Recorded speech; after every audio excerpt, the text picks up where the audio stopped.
bank account zeroed out, credit cards maxed out, credit lines completely maxed, just married, brand new baby, working harder than I've ever worked in my entire life, flying back and forth from Vegas to Chicago, doing shows sometimes on the weekends, and all that hard work having absolutely nothing, and then yelling out to my wife, like, what is going on? What am I doing wrong? And she said this statement to me: everything is going to be okay. And then she stopped and she said, everything is okay. And I remember at that time, early on in our marriage, we were married for a year. We had just opened our second business in Chicago. We had a brand new baby, which is probably not the smartest thing to do, to get married in June, to have open a business, your second one, in October, and then in December to have your first child. I wouldn't recommend this. Although what was crazy is my wife was so steadfast. It wasn't just her words, but it was her spirit coming through. And it helped me to realize when I'm going through the toughest of times, if I could stop for a second and hear her words, but also feel her spirit, everything is going to be okay. Period. And then that emphatic statement afterwards: everything is okay. I wish that every single time that I went through some challenge, I could tell you that I took a breath and just remembered those words. Although when the highs happen, I have the tendency to overlook them. I overlook the words. When times are challenging, I forget them. But it's great because Proverbs 3 today is a reminder of how much God loves us, and that when we remember it, all else will fall in line. And so it reminds me right back of my pops, Matthew 6:33, seek ye first the kingdom of God and his righteousness, and all else will be added on. That's what he would say. Boy, did he say a little bit of it? Did he say everything but this? No, he said all else. And so in Proverbs 3 today is just reminding us that when we're going through a challenge, take a breath. When we're in that success mode, take a breath. And remember his truth and not ours, and that will be the guiding light as we move forward. Why don't we get this party started?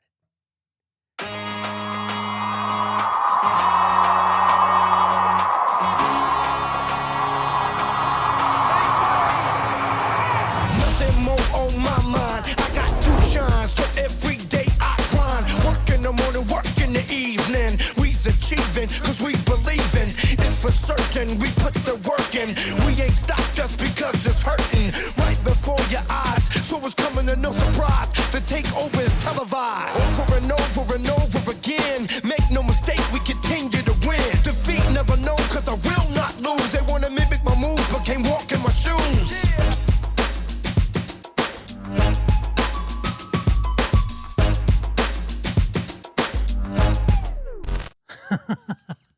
Imagine if we could remember all the things that, all the wisdom that we were told, whether it be as a kid or, as an adult, a young adult, any of those kind of things. Imagine if when we were having a challenge, we could just look back and say, oh, wow, I remember this particular saying, but most of the time we forget, or we just overlook. When things are going well, we have the tendency to overlook it. When we are in a challenge, we forget about it. And this was a thing with my mom and my pops so often. And I just had it happen with my wife. I was, I just got a little bit down. I don't know if you guys have ever had that happen, where you get a little bit down. And then my wife reminded me of something that she told me when we first got married. And that was, everything's going to be okay.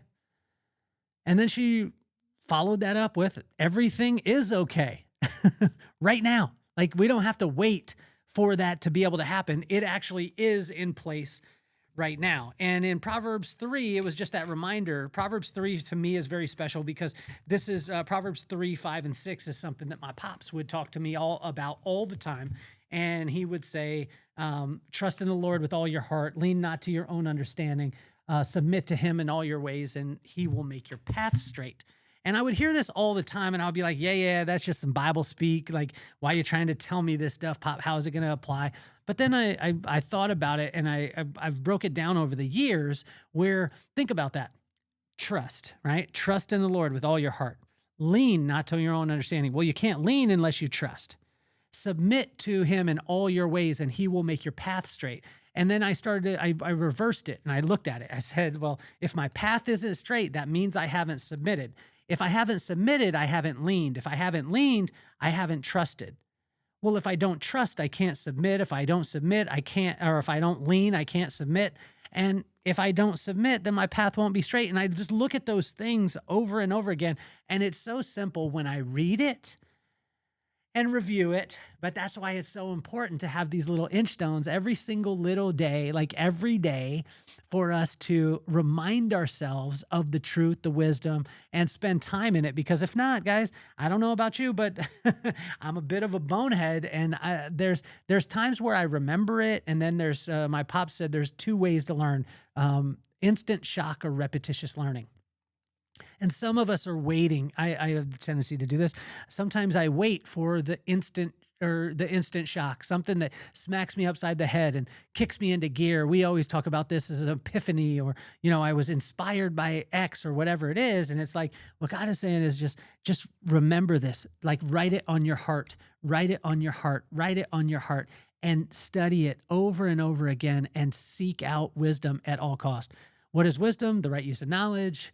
And where can we get it? This starts by the fear of God. And the fear of God, it's so easy. It's so funny because people are like, oh, wow, I love your courage of speaking about, the fear of God, or speaking even God's name.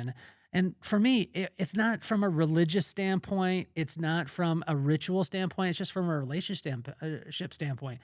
People don't have a challenge wearing the brand, which I think is really cool, fear of God. But if we think about what that actually means, fear of God means just the respect of him. Like when you are in fear of something, you actually respect it. And in that context, in the time when that was written, it actually was interchangeable for the word respect. So if we respect God, he'll give us wisdom, which is the right use of knowledge. Then he could bring knowledge. That knowledge, once we work that knowledge over and over again, like Mike Ganino was talking about the other day on the podcast, when we do that over and over again, we start to understand what it means. And when we start to understand what it means, then we start to get little insights. And what Mike Ganino talked about was workshop something. When we workshop something over and over and over again, we start to gain that knowledge that brings understanding. Then we start to have insight in it. And then we're like, oh, wow, here we go. And then we start to get a little bit of discretion or discernment. We start to have some discernment in it. And that discernment starts to say, oh, wow, maybe I should do that or should do that. And then discretion comes in, where that discretion, once we have a little discernment, we have the discretion, and we start to say, maybe I should stay away from it. That discretion gives way to discipline, which has us apply that. And then that discipline builds strength. And that strength leads us right back to the fear or respect of God, which keeps that circle going. That's actually what we wrote about in the Inchstones workbook. This is the author copy. It is a workbook over 3 months that you'll take and do the corresponding proverb, corresponding day, like what we're doing today. But you'll get to track your progress. It asks you what verse stuck out and what hit you in your heart. What did it make you think of, and what action can you add to it today? And I'm excited to be able to take people through 30, 60, 90 days of this. You'll use 4 of the workbooks a year, and you'll be able to track your growth. Imagine if you just dedicated yourself, like unlock the wisdom in Proverbs, and that's what the workbook is doing. So let's go back to Proverbs 3, which is the corresponding proverb for the corresponding day. If this is the first time that you're tuning in, we do a a podcast or a show like this, which is called Inchstones. It's little tiny Inchstones, little tiny things that you could pile up, celebrate, and they become the milestones. We do this as a commentary, 15 to 20 minutes, so you could take me on your walk. And we can talk about wisdom, give you a little daily inspiration, fill up your soul. We also do have an interview show, which I just did one with Mike Ganino the other day, and he was unbelievable. Those are conversations that, I mean, that one lasted just under 3 hours, and the dude was unreal. Like, you'll be blown away. Not only he trains speakers on how to be able to craft their story, but also if you have a business, you'll see that your story is so important. But it's not just the story; it's how you tell it. And I would invite every one of you to go and check out his website too. I just think that he is an absolute genius.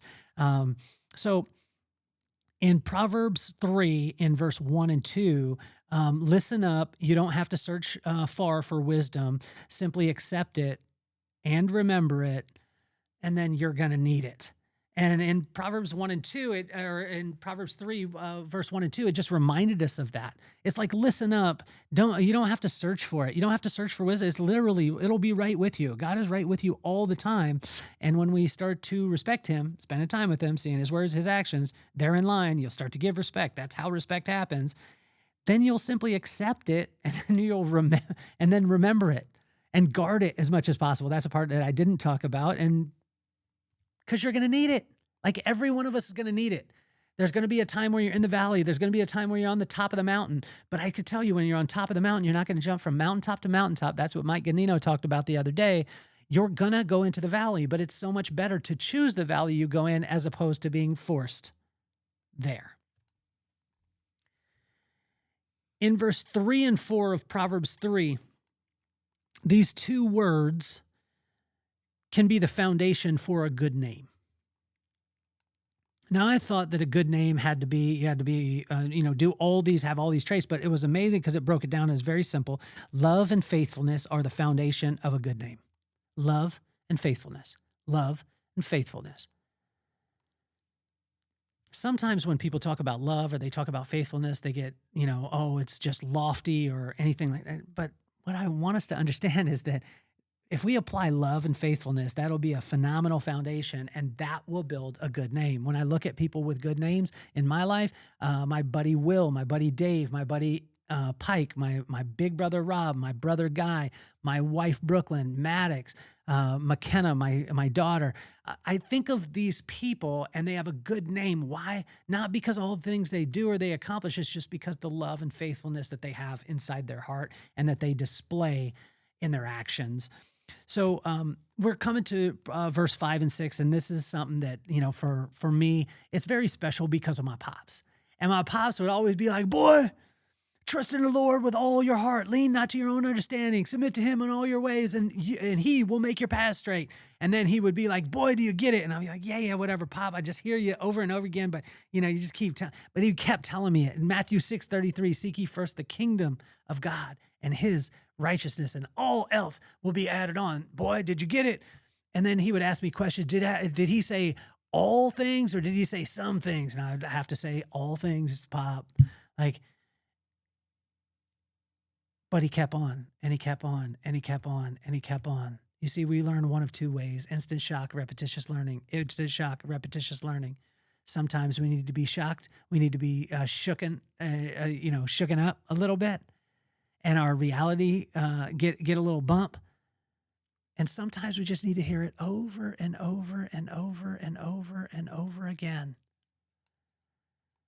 And those are those little Inchstones in our lives that pile up to make the milestone. Trust, lean, submit, and he will make your path straight. If your path is not straight, you haven't submitted. If you haven't submitted, it's just because you haven't leaned. If you haven't leaned, it's just because you don't trust. So trust, but also just spend some time. When you respect and you see it over and over again, you see somebody say something and then they deliver on that, you'll start to trust over time. That trust will get you to be able to lean. That leaning will get you to be able to submit. And that will give God the opportunity to be able to make your path straight. In verse 7 and 8, as my son would say, 6, 7. If you're on YouTube or TikTok, you know what I'm talking about. If not, you won't, but that's okay. In verse 7 and 8, His ways are above our ways. Very simple, self-explanatory. In verse 9 and 10, wealth is multiplied when God is honored with it. This is probably one of the things I struggled in my life the most, is because a lot of times when when things are tight, especially finances, we have the tendency to think, oh my gosh, I have to hold on to everything. I have to do that. And it's like, what God is saying is, I want you to honor me with everything. I told a story the other day at Secret Knock where my mom, we were living in Memphis and we ordered a pizza. The pizza man comes to the door and she gives him the money for the pizza. Me and my brother snatched the pizza. We're so excited because we were excited to eat. She yells out to the guy who's halfway down the driveway, hey, I forgot something. And she had forgot his tip. He comes back and she reaches in her pocket and does the most god-awful thing that we've ever seen. Me and my brother, we were so embarrassed. She pulled out 2 quarters and he put out his hand for the tip. And she was like, plink, plink, here's a little something for you. And me and my brother were like, oh man, that's so embarrassing, Mom. But then later on in my life, I realized that 50 cents was all that she had. And so she was honoring that guy, the pizza guy, but she was also honoring God with every single thing that she had. She was not giving a little bit of the abundance she had. She was giving every single thing that she had.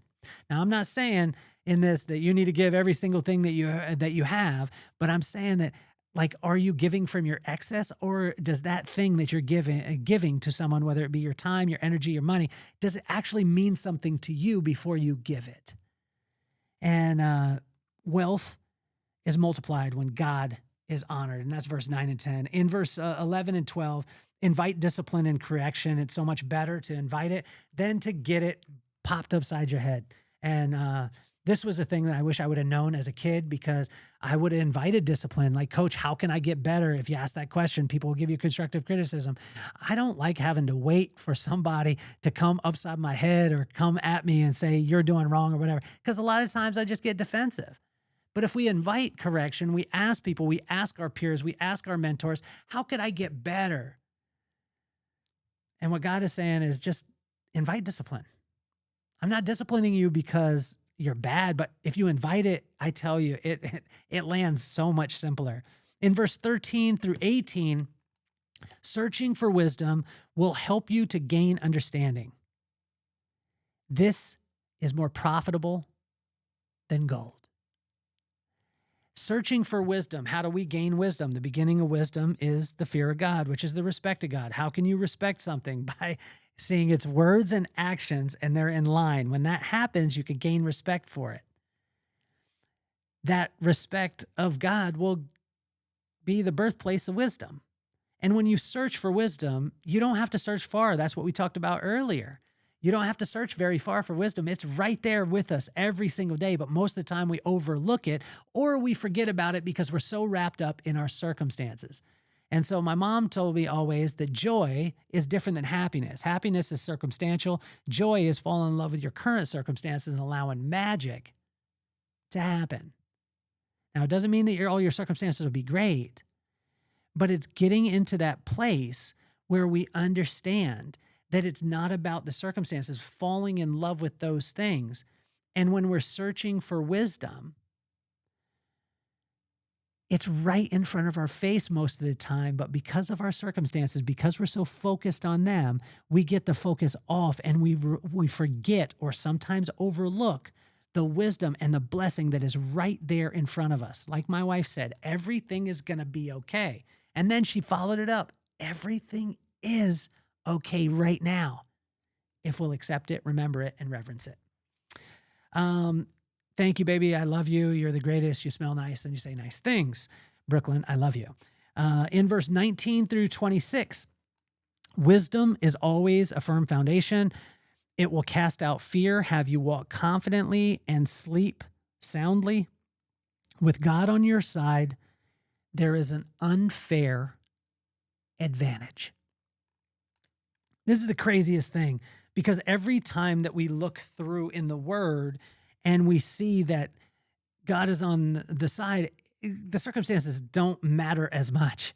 They don't. I mean, there's so many times in my life that things weren't supposed to work out but because God was on my side, like there's no way. I had to direct people's eyes to him as opposed to mine and my own methods. And I just want to encourage you this way. I want to encourage you, having a morning like I did the other day, and my wife just sitting with me and saying, everything's going to be okay. Everything is okay. And then that other morning, I get this chance to sit down with Mike Ganino, and we just get to chatting. And guess what? He's doing some workshops in New York, and we're probably going to do a little bit of work together. My buddy Aaron has a comedy club. He's been talking about doing a couple of things and collaborate. I mean, it's amazing, but it's right there. But because I was looking at the circumstances, I wasn't seeing it. I was forgetting about it. And sometimes I was overlooking it when everything was going okay. In verse 27 and through 35, as we wrap up today, is be generous and don't be a D. I joked in our company years ago, and it was like, I just wanted to make a sticker. We didn't ever do it, but we didn't execute on it. But I actually was the D at times, a lot of times for those who worked with me, because, but it was a very simple rule. We wanted to make a sticker that just had a big D on it, just a D, the letter D. And then if you were being a D, people just walk up and stick the sticker on you. And then just don't be that. Don't be a D. There's be nice to people, right? Be kind to people. Be generous, right? Be generous around people. Do the right thing. Just don't be a D. And it's so funny because that's such a simple process, but it's very hard to do. It's simple, yet not easy. Don't be a D. I wish, well, we'll make a shirt. I'll tell you. We'll make a shirt just says, don't be a D. And when you're being a D, you know it. Sometimes people are like, no, I'm just being real. Well, but in your heart that you're being a D, like just don't be a D. And you'll find that there are so many people that will be attracted to you. There's so many people that will bless you in whatever it is that you're doing. And see, oftentimes, in times of trials, we forget, and in good times, we overlook the one thing that we always need, which is wisdom. That is why Inchstones are so important. And fortunately, I have a wife who reminds me that everything is going to be okay. Period. Everything is okay. Exclamation point. I hope this stands as a reminder. If you're in the valley right now, remember that everything's going to be okay, and everything is okay right now in the valley. The valley is deep, dark, nasty, but it's a time to rest. It's time to be able to get ready to be able to climb the next mountain. If you're on the top of the mountain, invite discipline. Choose the valley you're going to go into, because at some point you're going to go down into the valley from the mountaintop. You won't jump from mountaintop to mountaintop, and I want to encourage you in that, and that everything is okay right now if you accept it. That's been another episode of Inchstones. I appreciate you. Send out your comments. Share it with your friends. If you want to read it, Substack, you want to watch it, you want to watch it or listen to it, you got YouTube, Spotify, Apple. If you want to experience it, the Vibe Experience, April 12th. And if you want to engage with it, we've got the Vibe Workbook, which is Inchstones. And then also we can come in and speak at your company or your conference or convention. So I hope you had a phenomenal day. My name is Kelly Cardenas, and I am officially off the hot seat. Peace, love, and soul.